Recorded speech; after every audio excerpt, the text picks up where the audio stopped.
Welcome to the Birth Journeys podcast. I'm your host, Kelly Hoff, BSN RN. I am a wife, a mother of two, and a nurse specializing in the care of women and newborns. In this podcast, we will share powerful journeys of birth givers with the goals of lifting the veil on the birth experience, healing through sharing, and beginning an open conversation to strengthen trust and promote transparency between birthing people and healthcare providers. Hello. Today I have with me Tara Accardo. Tara is a wife and a new first-time mom to her daughter Audrey, who was born 5 weeks early via emergency C-section in January 2024. While she also works in marketing in the wine industry, her true passion and purpose in life is being a grief and transformational life coach.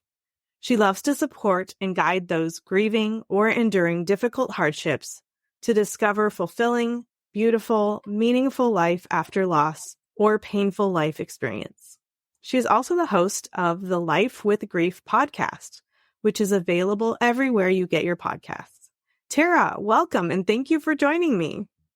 Thank you so much, Kelly. I'm so happy to be here, and I just appreciate this platform to share my story. I haven't really shared it out into the world yet. So, Oh, wow. Well, I hope that it's a healing journey for you, and I'm sure that it will help a lot of moms that want to learn about the birth process or maybe can relate to your experience. Yeah, absolutely. Yeah, and we have just the elephant in the room, or the infant in the room. You're gonna hear. We have a little Audrey joining us because nap time didn't work out, so we are lucky to have a third person. A little standby. Yeah.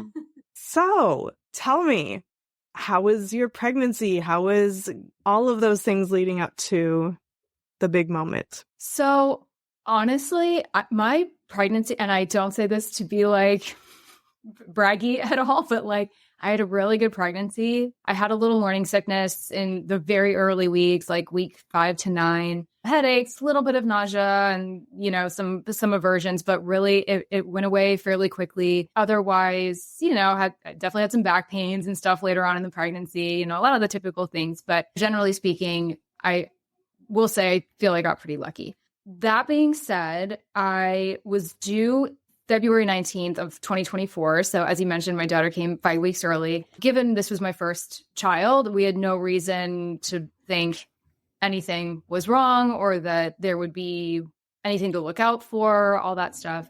And I will say, like, she was pretty consistent as far as like moving goes. She's pretty consistent on like what times of day she would be active and things like that. A lot of the time it was after food, as a lot of babies are. And there came to be a week, and it's funny, I even like think back on it now, and I'm like kind of wondering when I really started noticing a lack of movement, but I definitely remember really noticing it, and to the point where I was saying it out loud to my husband and even to my in-laws at one point, that I was like, this is interesting. I'm not sort of like feeling her move as much as I usually do. And it's such a trip because a lot of moms out there might know, like, as they get bigger and as you're into the third trimester, yes, you agree, huh? They get bigger, they start losing space in there, they move less, right? So when I was experiencing this, I was kind of like, okay, well, I don't know if I should just chalk it up to that or kind of what's going on. But I will say this whole experience has been such a lesson in mother's intuition. That is truly, truly a thing, whether it's mother's intuition or not, just listening to your gut when something is not right.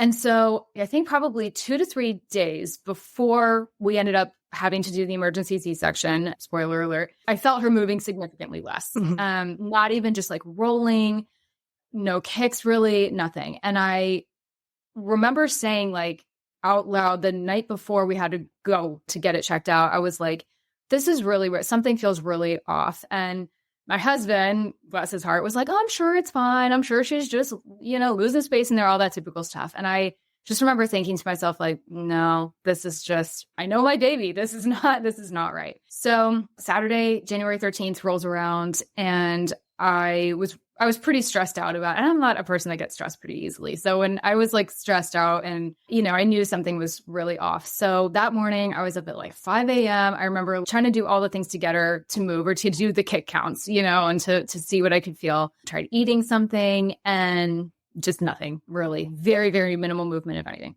So called the doctor. They were like, if you want to come in, you're welcome to. And I was like, awesome, thanks. Gonna go ahead and do that. So my husband and I go to the hospital. I'm in triage and they just start doing some tests, hook me up to an IV, do a sonogram on her, try and get her heart rate and all of that. And she was alive. She did have a heartbeat, but very long story short, it got to the point between the sonogram and then the blood pressure test they were doing, especially when I was on my right side, the side where your heart is not, they were like, everything's like going down very quickly. So they like leave the room for a second. They joked later, they were like, cause it was a Saturday. So there was no planned C-sections or anything that day. They were like, literally the whole nursing team was watching, these monitors for your baby. Cause we were also interested of like what was happening. And so the nurse comes back in and she was like, okay, so I don't want to scare you guys and I don't want to like speak too soon, but it's looking like baby girl's telling us she needs to come out today. And we were obviously not prepared. We thought we had 5 more weeks at least, or maybe slightly less than that if she had decided to come early, but didn't think it would be this early. So we're looking at each other like, okay, car seat is still in storage. Like we're like logistically like, okay, what's happening? But also, we kind of figured if things are dire in any way, which if you're getting an emergency C-section, you're not going to go home that night. So we're like, okay, we'll figure out the logistics. And I think just immediately my initial thought was like, whatever you have to do, I don't care how early she's coming right now, like just get her out. You know what I mean? Do what you have to do to save her. So they take us into this other room, gave me a shot to try and open her lungs. Not sure how that works, but it was like a shot where they were going to give me like one, and then the second half, 24 hours later, they gave me that shot. And I think maybe 25 minutes later, they were like, nope, we're going in right now. Because it continued to get worse. So yeah, started prepping me for the C-section and everything. I will say the C-section itself, not to romanticize it or anything, but like it went well. It certainly was not how I envisioned giving birth. I really was careful throughout my whole pregnancy, have a birth plan, but not get too married to it because you never know what could happen. And I hear things like this happening all the time. So I was very kind of go with the flow in that regard, but certainly could not have prepared for this, obviously. But yeah, I mean, that procedure in general went well. They got her out. She was breached and transverse. So her head was like up near my right boo, basically. So getting her, turned around in that whole process was a whole thing. But they brought her out. And I remember thinking something was probably really not right because they had said to me like, yeah, if she's looking okay and we can give you a second with her, we'll bring her above the curtain and you can hold her, you can say hi to her, whatever. And they didn't do that. They took her straight to, I couldn't even see what it was. I guess like an incubator of some sort, like in that room. And they were working on her and she was alive, but we didn't hear a cry for several minutes. We finally did. It was like the sweetest little cry I've ever heard in my life. So she was alive, but she was not well at all. So they kind of gave us an update on that. And they were like, we're going to take her to the NICU and start working on her. Dad, if you want to come with us, because my husband was up at the top with me. So they were starting to stitch me up and everything. And I was like, please go. Like, I want at least one of us with her and I can't be. So please go with the baby. So they get me all figured out into a recovery room. A little while later, my husband comes in. He is like white as a ghost, not really saying anything. And I was like, what's going on? And I had to recover in this room for like 2 hours. It was the most gray, miserable room. Like it was probably one of the most traumatizing parts of this whole day was this. And this is when we found out kind of how bad things were. So she ended up needing, 3 blood transfusions. So she got 2 at that hospital, but they were just sort of I'm going to say like the more, my way of wording this is not official, the normal blood transfusions, I would say. Oh, and then we're in California, we're Northern California. So for those who may or may not be familiar, there is a really highly regarded children's hospital, thankfully, not super far from us in Oakland, UCSF Benioff. And they were like, we are going to be transferring her there tonight to get a 3rd transfusion because she needs one with like plasma and other blood matter. So I was like, okay. So She thinks that's funny. yeah, she has a lot to say. So basically, come to find out what sort of happened and what needed the transfusions. And I actually don't even still to this day sort of understand how this percentage works out, but 120% of her fetal blood leaked into my blood system. And it's really surreal still because we had some of we're very fortunate in that we had some of the best doctors looking at her at all 3 of these NICUs that she was in. Not one of them, they sent the blood, the placenta out for testing. When she was born, they were like, there was no trauma to the placenta, like nothing that would have indicated as to like what caused this, when it happened, why it happened. It just happened. So we still don't know what caused that. It was like just some freak thing. And they were like, this is pretty rare. We've kind of never seen this without some obvious, again, like trauma to the placenta that would have caused this. They think it was like kind of a slow leak in some way, but they have no idea when it started happening or anything like that. But essentially that she was highly, highly anemic when she came out. Like she was stark white because she had basically no blood.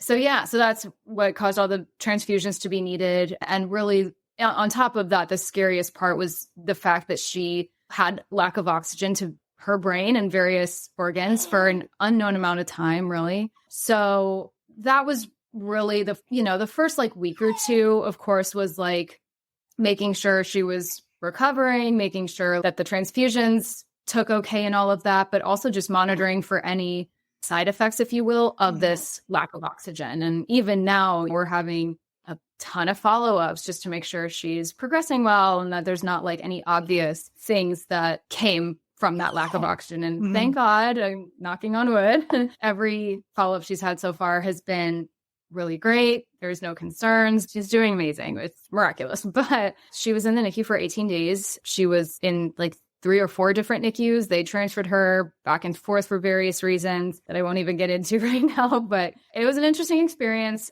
in general. And then you're healing from a C-section on top of it. So I was just on the go faster than I anticipated too. So like I gave birth to her Saturday and then was discharged the following night because they were like, we know you want to get to your baby. And that was, I think, probably the hardest part too. In that 24 hours, obviously not knowing if she was going to not only just be okay, but really survive, because they were like, multiple nurses and doctors were like, if you hadn't come in when you did, this would be a much sadder situation. And one of them was so blunt to be like, if you had come in even the next day, she would have died.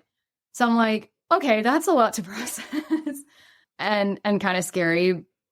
It's not something I focus on now, but it's still very like, wow, what if, like this could have gone a very different way. And we're just very, very grateful she's here. But, of course, in the moment, it was just very touch and go for a while. But yeah, I was going to say I'm trying to make it long story short, but it's still feels like there's a little bit more we need to unpack still. There's a lot more that I have questions. That's the gist of it. Wow. So I believe I asked you this beforehand, and I don't remember where, because we've talked on multiple platforms in order to get to the point where we're here. Were you said Rh positive, both of you. So like you have a positive blood type, she has a positive blood type, right? It wasn't the mixture. I'm not sure about that, honestly. Negative. I can't remember. I think she might be O positive. I can't actually remember I think it might be like AB. Okay. Or something. Those are educated guesses right now. Right. The positive negative is what the concern, the first place that my brain goes, because, and then you would probably know if you were negative because you would have gotten a RhoGAM shot during your pregnancy at about 28 weeks. And that's what we do in case the fetal and maternal blood mix in order to prevent the immune response that happens, because it's much more pronounced and extreme when it's the negative and positive immune response, because the negative's not used to seeing the positive. And so it will try to attack those cells. And then the response to that is what causes risk for mom and baby. But I've honestly never heard of, like your doctors were saying, aside from any kind of trauma, the fetal blood leaking into the maternal blood And I'm like trying to wrap my head around what that even, like how it's possible for that to have happened. I know. I feel like everyone is trying to wrap their head around it. I don't think we're going to have answers from this podcast. So I'm not even going to try for that. I don't even think I'll get answers if I talk to somebody that knows. And I'm going to be bugging some of my maternal fetal specialists about this and see if there's anything that we can find out about it. Yeah. But I really can't even wrap my head around her losing that much of her blood supply, how that maths, and how, like, did she even have any blood in her body when she came out? Like, how do you lose 120%? I'm almost, I know that's, and I'm like, but she had to. Didn't really, yeah, she had to have, right? I mean, right. To be alive, you need to have, heartbeat. There's got to be some blood pumping.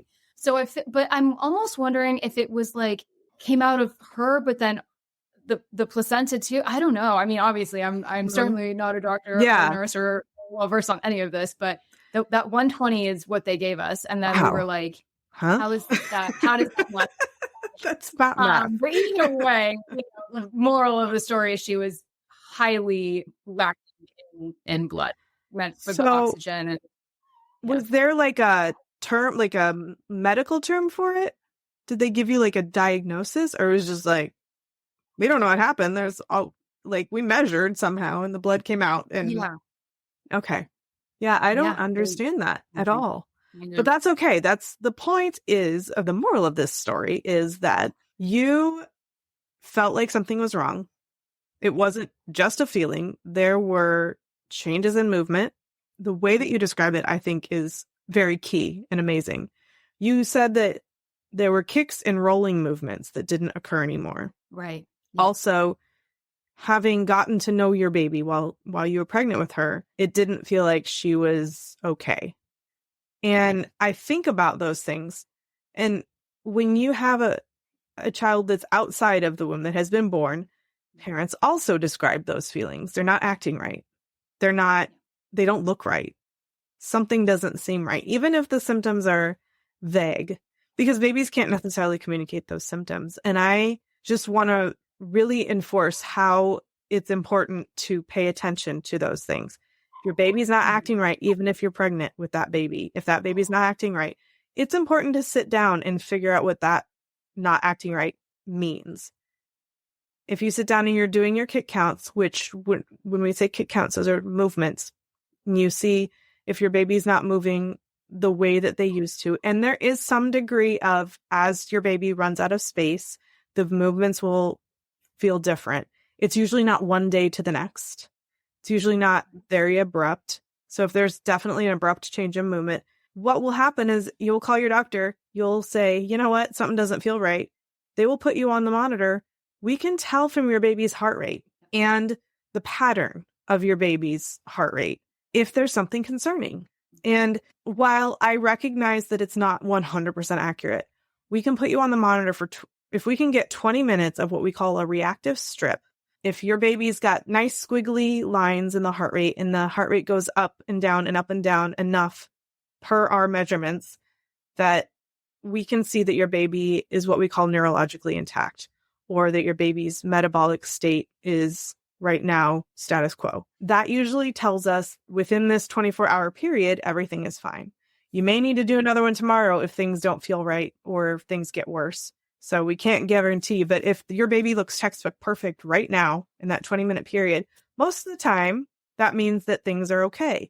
If there's other extenuating circumstances or if the baby's heart rate doesn't look right, then we'll do other tests like the fetal monitoring. We'll do a BPP, which is like where we check the baby's movements, we check the fluid, we check certain parameters that aren't necessarily important right now, but we look at the big picture, including the heart rate, and decide if there's more that we need to consider.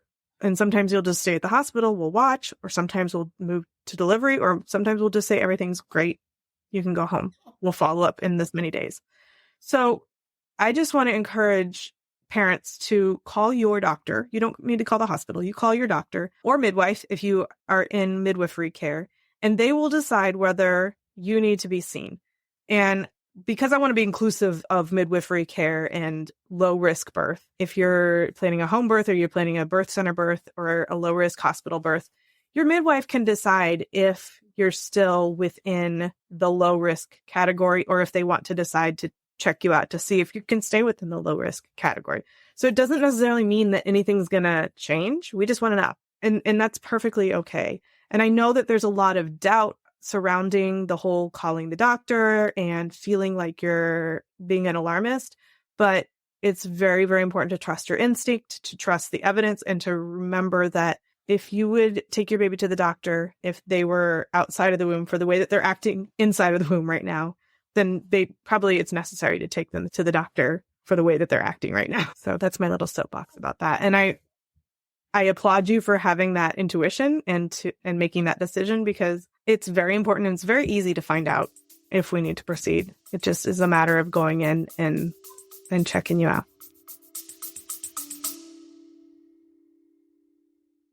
Are you pregnant and planning a hospital birth? You don't need a birth plan. You need a birth vision. In my opinion, birth plans set you up for failure. Yep, I said it. Hear me out before you turn off this podcast. You may think that by downloading a generic birth plan, it means you're in control. The truth is, it's not that simple. No one can control exactly how their birth will go. There are way too many variables. What every pregnant person wants is to walk into the hospital pregnant and to walk out with a healthy newborn in their arms. The journey in between is the murky part. It's hard to know what issues might come up that need to be addressed. If you focus your energy on a birth vision rather than giving your power to a birth plan, you can empower yourself to make the best choices for you and your baby. That's why you need to get into my Empowered Hospital Birth program. As a labor nurse and mindset coach, I can help guide you through the process of maintaining the calm autonomy that will help you achieve the birth vision you desire. In my Empowered Hospital Birth program, I will help you identify the source of anxiety you have surrounding hospital birth, fill in knowledge gaps to make sure that you are fully informed and confident, learn key phrases so you can better communicate with your medical team, emotionally process your fears so that they don't hold power over you. Go to kellyhoff.com/empowered to book a free 30-minute private birth vision call, where we will identify your top fears and must-haves and gain clarity on exactly how you want to feel in the birth space. That's kellyhoff.com/empowered. I'm honored to be a part of your birth journey. Yeah, that's what was great about the nurse team that checked me. They were amazing. Like we got really lucky, and they were like, you know what? Especially when we first got in there and nothing super obvious seemed wrong yet. They were like, no, it's better to be safe than sorry. It's great you came in. Sorry. They were just like, it's like, why not get checked out? You know what I mean? And you're not being an alarmist. Moms know best. And it could have been so easy to listen to my husband in that moment and been like, because he's loved my husband dearly. All respect to the partners who are not carrying. But, it's sometimes easy for them to just be like, oh, no, it's probably fine. Don't worry, depending on the person. And so we could have done that. And, I don't even want to think about the alternatives. So, well, there's value in not freaking out. Of and course, also getting it checked out. Yeah. Doesn't mean you're I like to think I was a happy medium of both that morning. I was kind of just like, this would just make me feel better. I'm not freaking out yet, right? Because I'm just like, I felt like I felt like a little bit of movement, like ever so slightly. So I was just like, okay, I feel she's alive. Like, I think she's in there, but like, I'm not waiting another 4 or 5 weeks until she's supposed to be born to know for sure. So yeah, right. Yeah, that's important.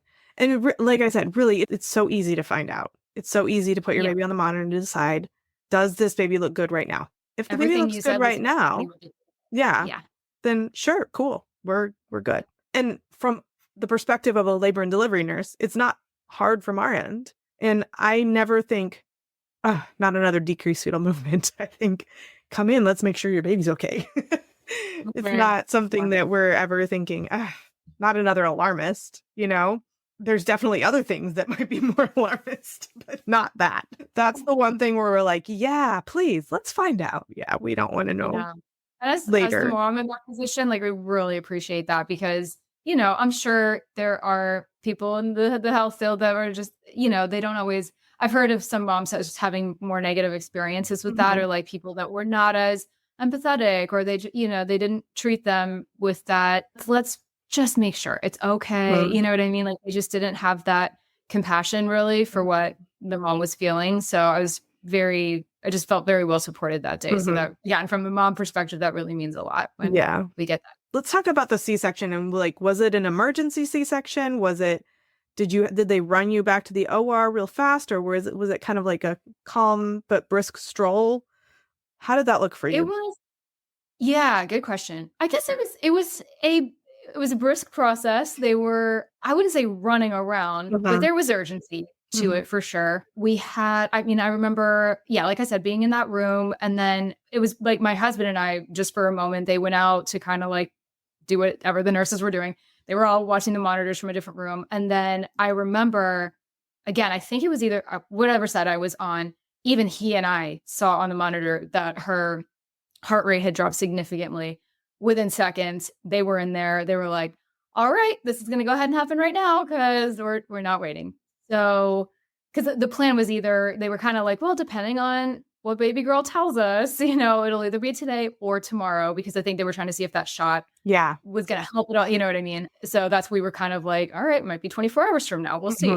But then, they all rushed in. They were like, okay, we're going to go ahead and get OR set up for you. And they were pretty quick about it, but they weren't immediately like, all right, get on the gurney right now. Let's go. It was rapid, but still calm-ish in a way. The anesthesiologist came in and talked to me about like what was all going to happen, the shot I was going to get, how I needed to what position I needed to be in to take that, and all that good stuff. And then they walked me into the OR quickly, but not like, okay, this is a serious emergency. But I think what shocked me too, I've never had an operation of any kind in my life. So it really does look like an operating room, which I know is so funny saying out loud, like it's called an OR, but like you don't realize like, oh, this is like, they're really cutting in there.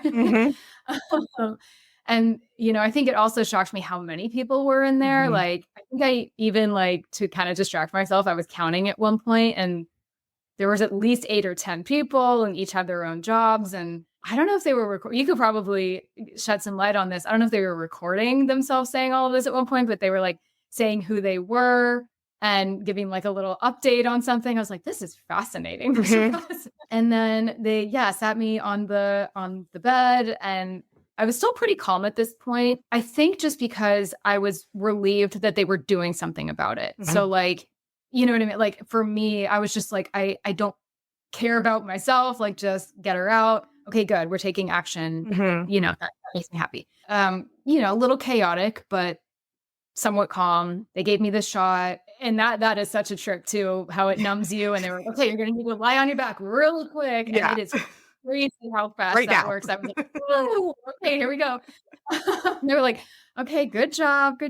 I also didn't know how much it makes you shake. My left arm was completely uncontrollable. I was like, and that was the beautiful thing about this anesthesiologist. Like, he was up at my head with me, like, honestly, such an angel, like describing everything that was going on, which is so nice. As again, you have this curtain, you can't see what's going on down there. So to have someone sort of narrating, but also being very calm themselves, he really helped keep myself and my husband, when he was finally let in, very calm. Really appreciated that.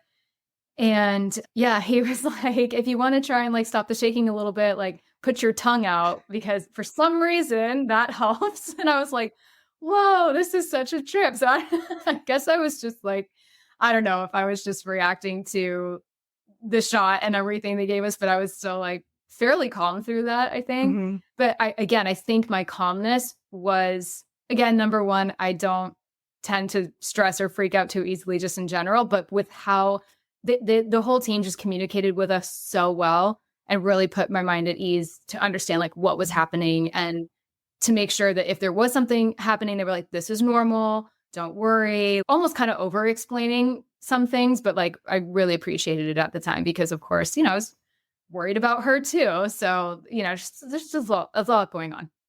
Yeah, the thing at the beginning is it's called the timeout, and we've adapted that. The medical community or the surgical community has adapted that from the FAA. it's like a checklist that they go through when you get on a plane to make sure that all systems are go. That's what we've started doing for surgeries, but also so that we can know what each other's role is and so that the patient can know.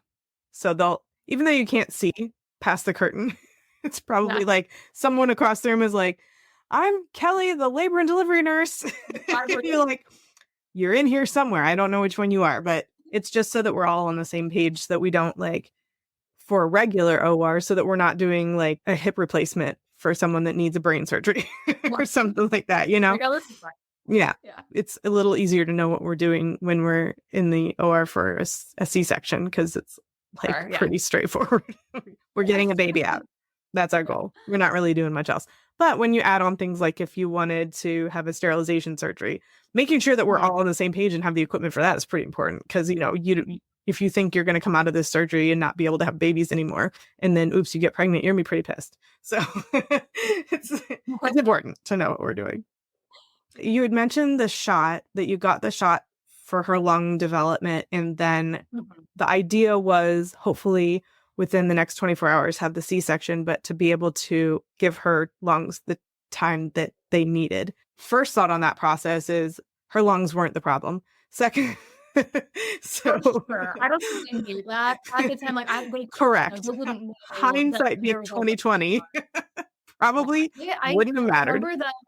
Yeah, no, totally. It did not. I think they made the comment to me, we want to keep you pregnant as long as possible. And I was like, I don't know what 24 hours is going to do, but sure, I trust you. Yeah, so I think the lungs thing was, I guess I don't know the details of that decision, but it's standard. So what it does is, I don't remember if you remember from like high school or college, like chemistry, what surfactant is. It helps decrease the surface tension of liquid. So like, if you see bugs walking on water, that's for the surface tension of water. If you throw a rock into the water and you see like the breaking of the tension of the top of the water from the force, that's the surface tension because the water molecules will do that. They'll do that in your lungs too.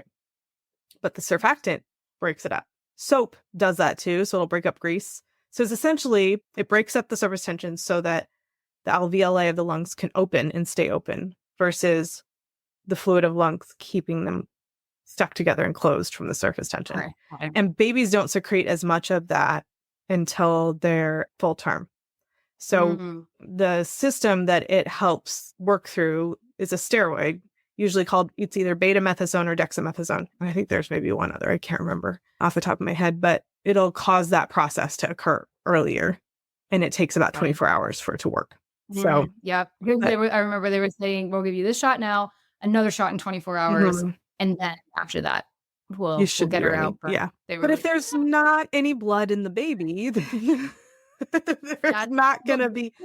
That's the main reason the baby can't oxygenate. It has nothing to do with the lungs, which it's still blowing my mind that could even be a possibility. So another thing so two things that are coming up for me right now is that part of the trauma that I see in the process of moving quickly with delivery is moving so quickly that we haven't figured out what's going on. Like our brain can't keep up. It sounds like it was just quick enough that you were able to process and figure out, okay, this is what's best for me and baby. I'm on board. Let's do this. And also they didn't elevate the stress level unnecessarily and were able to explain things to you so that your brain could keep up with what was going on. Yeah. I would definitely say that. I mean, certainly there were some delays for sure. I mean, I definitely was not, I was hanging on by a thread, let's say, as far as like I had like just enough time to be like, okay, I think I got all that. And, they're giving you direction too. So with the anesthesiologists, they're like, okay, so when you get in there, you're going to need to arch your back a certain way. You got to sit still, like that type of direction. I'm like, okay, let's see how much. Right. There's a lot of talking yourself into like, I can do this right now. Visualizing. And I am a person that like to do my visualization exercises and all of that. And that's like a big thing for me. So I think that was one of the things I personally did. And honestly, like I thought I would give birth vaginally. So one of the things that I'd sort of done in my pregnancy is prep work, if you will, was like, I was reading about hypnobirthing and really just the importance of breath work and that being calm in case anything, not so much like preparing for something to go wrong, but just more just with pain management too. I mean, it's interesting. I've never actually been in labor. So that was another thing I realized after this whole experience. I was like, wow, I've literally never experienced labor pains. That's fascinating. That's okay. You're not missing much. I was yeah, that's what I hear. But I was preparing for that. So I just use that same sort of ideology, just in a completely different way, to try and keep myself calm and really just breathing through it as much as I can and sort of keeping my eye on the prize, so to speak, which was getting her out, getting her safe, getting her whatever care she needed. And that sort of, I guess, trumped anything that was, happening to me in that moment. Of course, I wanted to come out of it okay and alive and everything, but I'm just like, sort of just do what you got to do. Right. Well, and I think also I notice that people that haven't done mindset work, that may or may not have prepared in different ways for their delivery, that tends to increase the inability for the brain to keep up and potentially lead to trauma. So I think it's just interesting that you were able to coach yourself through those moments. And I think it's really great. And I really want that for all moms, not because I think something's going to go wrong, but the ability to pivot is important. Yeah. On multiple levels. And even if it goes right, you don't know, you've never done it before. You don't know how you or your body are going to react. And so to be able to have those skills to help coach yourself through it, just even taking the spinal or an epidural, for example.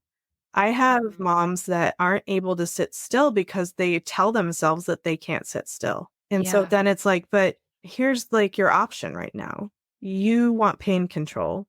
You're telling yourself you can't cope with the pain, which is fine. You don't have to. And also, in order to achieve the pain control, what we're telling you is that you need to sit still in this position through maybe 1 or 2 contractions without having big movements in response to them. And for some people, they think that's too much for them.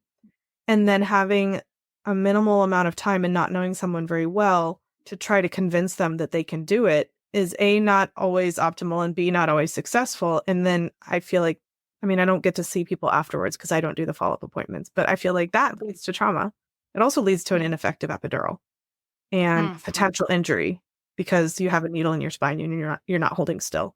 And so I just think that it's so important to have the ability to calm down your brain and listen to instructions and tell yourself that you can do something because you can do hard things. And I really cannot stress enough how important it is to do the mindset work before you have a baby. I don't care how you're planning to have a baby. Yeah. Because even with a C-section, which I don't think is a cop-out, I don't think it's the easy route at all. So anybody that has that in their brain, take that out right away because there's nothing easy about a C-section. There are moments where, like the moment that you feel that you don't feel your body anymore, the moment you walk into the operating room that is actually an operating room, the moment that they say your spouse has to sit outside for a few minutes, the moment that they take your baby, if your baby doesn't react the way that they want the baby to react immediately, and you can't necessarily see the baby right away. Those little things that happen are something that your brain has the potential to react to. And you need to be able to coach yourself through that. There are other people there that can help you, but if you don't believe what they're saying, it's not going to help. So I can't stress that enough for moms and dads, I think, or partners, anybody that's in that space with a person that is having a baby. It's so important to be able to move forward in a healthy manner, in an emotionally healthy manner, because there's so much unnecessary stress and trauma that happens during delivery. Definitely. And I can see how, moms could react to other people. Like, I think you touched on this earlier, like had nursing team been frantic and chaotic and overly worried and all of this, that could have affected me. My husband, honestly, like he does not like hospitals. He was very worried about me. Obviously, he was worried about her. He definitely has some anxiety, more than I do, without going into a lot of detail. And I honestly, almost in that moment, was like worried about him too, which I know I talked to so many people about this, and they were like, not that you shouldn't have been worried about your husband, but like you needed to focus on you and the baby. I'm like, I know, but he's a part of this equation too. And he did the best he could. He really did. And he was not freaking out, but I could, it's like her. I know the energy. Yeah. You can tell when the energy shifts. Yeah. Energetics are huge. So that was a big part of it too. And that was my other thing was It's funny, like I said earlier, I didn't get married to any birth plan, Mm-hmm. but what's that saying where they're just like, if you want to make God laugh, tell him your plans. The only thing I had said out loud and to myself was, I just really hope her entrance into the world isn't traumatic and like could Traumatic not for have been who? more opposite. She was like yanked out of me because of how she was positioned. All the Mm-hmm. things. It was pretty traumatic for all of us, Mm-hmm. especially her. And I just honestly, that's what one of the things I felt the worst about. But there's nobody I could blame for that. It was Right. a freak accident, everything that happened. I was really cautious not to blame myself, even though I wanted to, because I was like, that was my blood system that her blood went into. And that's what's tough. I'm just like, I don't know if I did anything to cause that. Maybe I did bump something kind of hard, but not hard enough to make it really traumatic. But I'll never know that. So what does harping on that matter? But also I have to be very honest. If something had happened to her or if she didn't make it, I wouldn't be able to say that right now, probably. I mean, the fact that she's here and healthy and doing as well as she is, I can look back and say that now. But if the circumstances had gone differently, I might be singing a different tune. So just having grace with ourselves through the whole process, it's easier said than done, especially I think as the mom. But that's been a big thing for me in processing it all and just not harboring any guilt over it was something that I did or what I don't know. So how can I live in that headspace? So yeah, like you said, the mindset work is really, really important, I think. Yeah. Well, and also Yeah. focusing on what you did do is important. It's just as important. Yes, and that's what a lot of people are very gracious and reminding me of. And I was like, you're right, you're right. But it's just like the motivation that comes from within us to do the breath work, to despite everything going on around us, to be present in all of the things. Like everybody around you can be as calm as a cucumber and all the Mhm. things. But like if we didn't internally do that work, if we're not internal, no one can motivate us to be calm and centered and breathing more than we can. So, Mhm. but as I always say, like with the people that I'm speaking to in the grief work that I do, or if they're experiencing like grief triggers, I'm like, I don't want that to sound like intimidating. I want that to sound empowering. We have so much power within us to not make our birth go however we want, but we have more control than we think we do, I think, in some of these situations, at least with how we, not to minimize all this, but roll with the punches. Yes. Yeah. Make the choices that are right for you and your family and do so in the least traumatic way possible. Yeah. Yeah. Or avoid unnecessary trauma, I think is a big key. Yeah. I just wanted to look back and be like, you know what? I did everything I could Mm-hmm. that I knew to do in the moment with an experience that I had never been through before in my life. Yeah. And if I can look back and say I did everything I could, then I'll be okay at the end of the day. Mm-hmm. Yeah. And the tricky thing about birth is you can't really go through it until you go through it. Even if you Right, like- practice going through the motions, you can't see, you've never had the experience of meeting that tiny human that you created and how that occurs. And you're going to have feelings about it. There's nothing you can do to avoid the fact that you're going to have feelings about it. But you can also emotionally prepare to handle everything that comes up when you go through that process.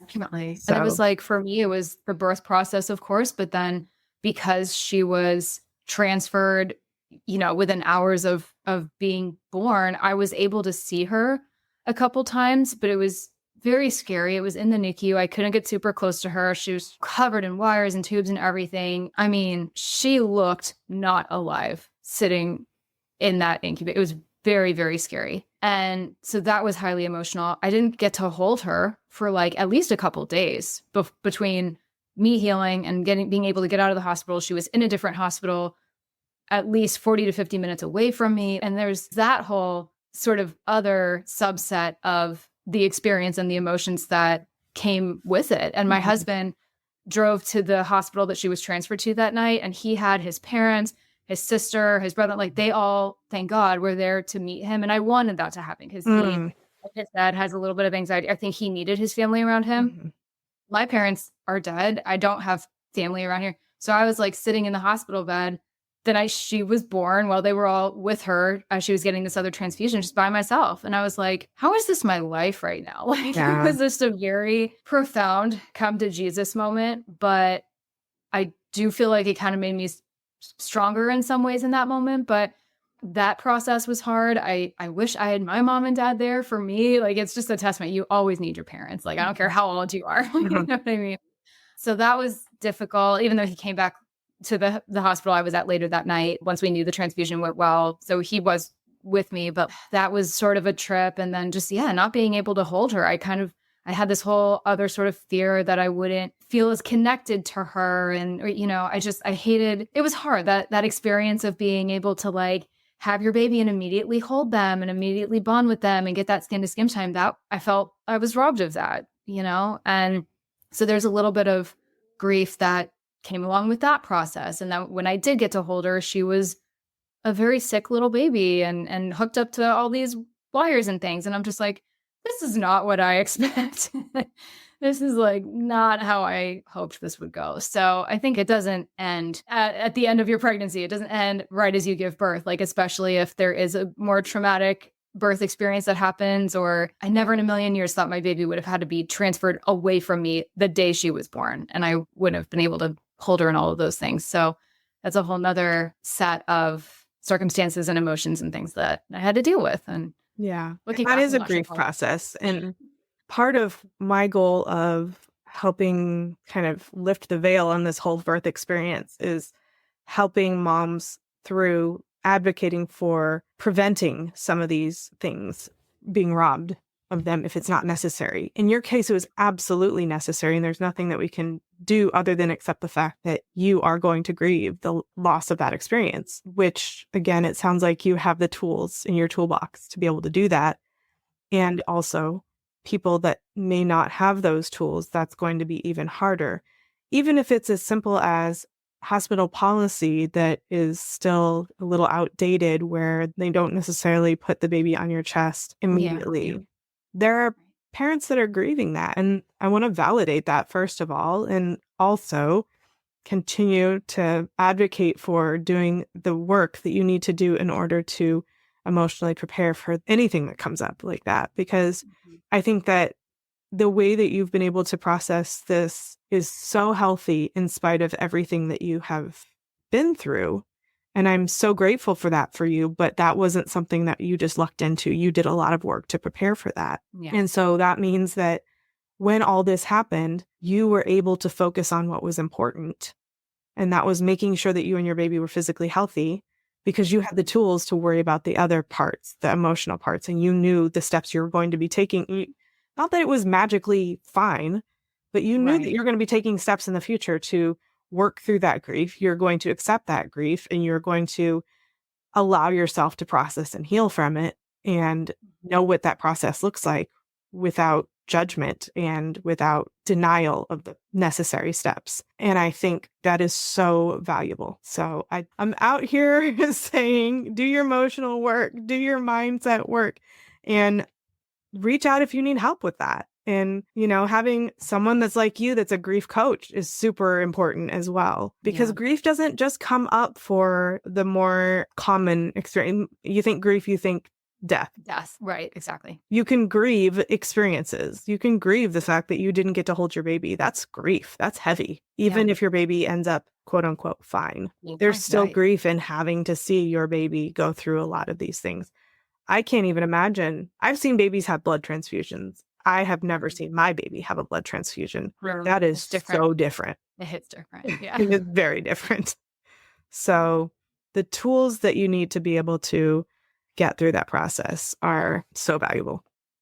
Yeah, definitely. And maybe I have no better way to say this right now, so just bear with me. But maybe I had a little bit of a leg up, I guess, in a way, because I am a grief coach, because I already have these tools in the way that I've had to grieve other things in my life. But that is one of the reasons that like you said, like having a coach, whether it's a grief coach or a life coach or just you be your own coach, right? Mm-hmm. Because it's funny. I always tell like some of my clients, I'm just like, and they joke, they're like, "Oh, I always have your voice in the back of my head, Tara." I'm just like, sure, but like in the moment that you're having a grief trigger or something that comes up for you, or whatever it is, I'm not going to be physically there. We're not going to be on the phone, and I can't necessarily talk you through that. I can equip you, but we are our own sort of coaches in a way at the end of the day. But again, I always want that to feel like empowering, but it's so hard, because I say this too, the same brain that's trying to process grief and trying to process this traumatic experience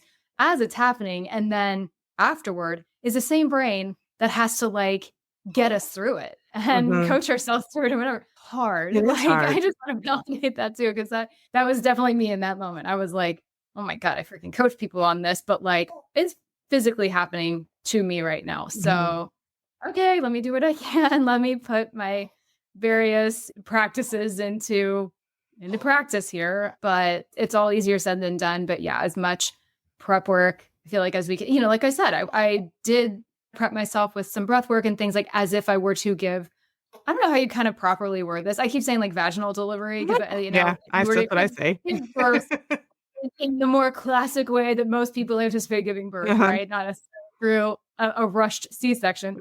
But I was just like, okay, let me apply what I thought I was prepping for to what I'm prepping for now. And I'm flying into this totally blind.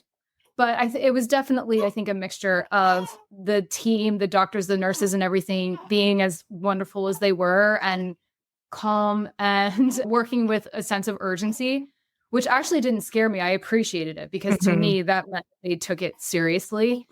That's just my experience. Other moms might about that, but I appreciated that. I think it was a good mixture of that, but then also the work I tried to do for myself, leading up for it kind of kicking in. So between the two, I feel like it went as well as it could have gone. Considering. Well, I mean, it's better than your brain either shutting down or you dissociating or you having big emotional outbursts and not being able to think logically in the space. Which is easy to do. Like it's so easy to do. It's really easy to melt down. That's not hard. So something that I ask all parents that I interview is if you could go back and talk to yourself before this process, if you had the opportunity to give yourself a message, what would you want to go back and tell yourself? Oh my God, that is such a good question. Man, I hadn't thought about that. I guess I would just say to myself, this process, this birth, the weeks after are not going to look like you think it's going to at all. You are going to have a unique experience that is unique to you. There's sadly many, many babies in the NICU, and it's tough because a lot of people will try and compare experiences. I have had a lot of people that have been like, oh, my cousin's sister's baby was in the NICU and they turned out great. And I cannot tell you how many stories like that I've gotten of people trying to make me feel better when that wasn't what I needed at the time, especially during it, because my experience and her experience and everything is unique to us. No, I'm not unique in that my baby was in the NICU, but the circumstances specifically around her, all I wanted it to be was just acknowledged and not compared. So I think almost just kind of warning myself a little bit is a message I was ready to give. Like, not only is this experience not going to look like you think it will, but the expectations that you might have of how other people talk to you about it and view it and everything is going to be difficult. But I know it feels hard right now. I know it feels like she might not be okay right now, but she's going to be. And there is going to be an other side of this. I know it doesn't feel like you're going to be out of the NICU anytime soon right now, but she will eventually come out. It's coming sooner than you think. Trust the process. Trust her and her body that it's doing what it needs to do. Just be present with it and just show up for her. That's all you can do. Just give her love and kisses and cuddles and all of the things that only parents can give, and she's going to be okay, even though I know it doesn't feel like it right now. Yeah, that's really important. Was there anything else that we didn't talk about that you wanted to say?